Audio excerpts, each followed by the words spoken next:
You know, when it comes to establishing trees and shrubs in the landscape, there are several key steps that you need to do to make sure that that happens properly. But there's probably nothing more important than making sure they get enough water through the entire establishment process. And that can take up to a year, which means that you're using a lot of water. Fortunately, there are some really good and simple steps that you can do to save water during the process.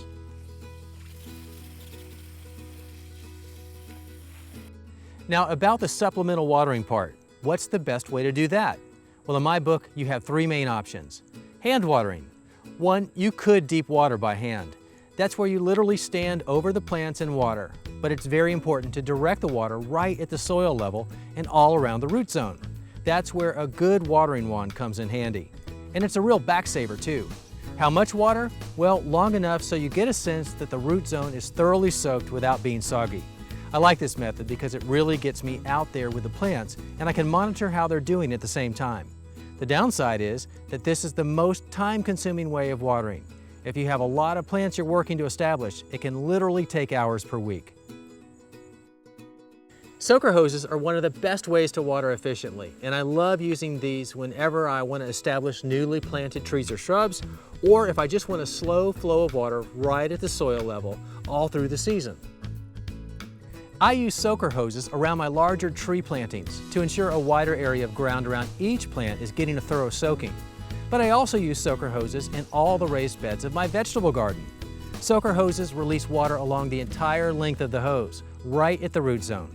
So if your goal is to soak the entire bed, or row, or root zone, then soakers are the best option.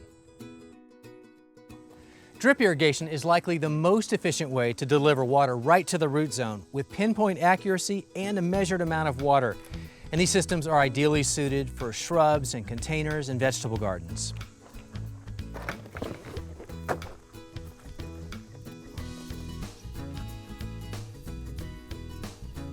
And drip irrigation systems could not be easier to install and use.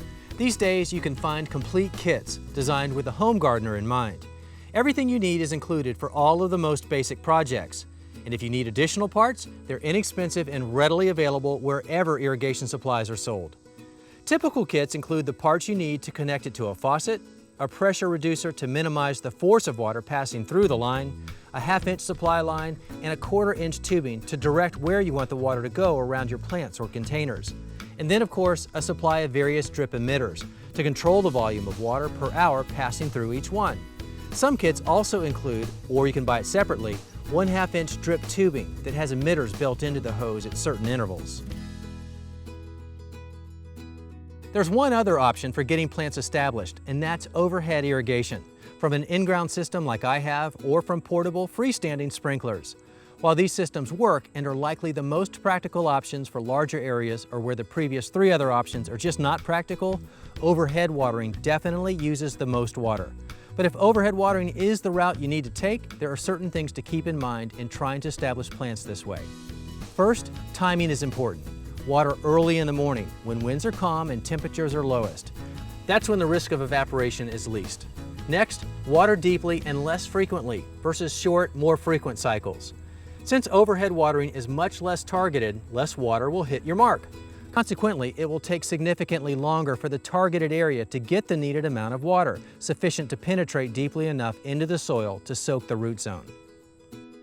And one final thought, no matter what method of irrigation you're using to establish or water your plants, use timers. Portable, battery-operated timers like this are the absolute best way to put your irrigation needs on autopilot and to ensure that you're watering consistently and with just the right amount. I use them in all my raised beds or wherever I'm planting something new that I need to establish. And for a small investment of $25 to $40, these are a must-have in my opinion. A final step once all my plants are well on their way to establishment is to apply Milorganite fertilizer. It's my go-to source for all of my lawn and landscape plants to make sure that they develop deeper roots for better drought tolerance and overall vigor even in tough times. I like the fact that it's a slow-release organic nitrogen source that's non-burning, unlike synthetic fertilizers. So I don't have to worry about it hurting what I've worked so hard to get established. For more information, check out their website at milorganite.com.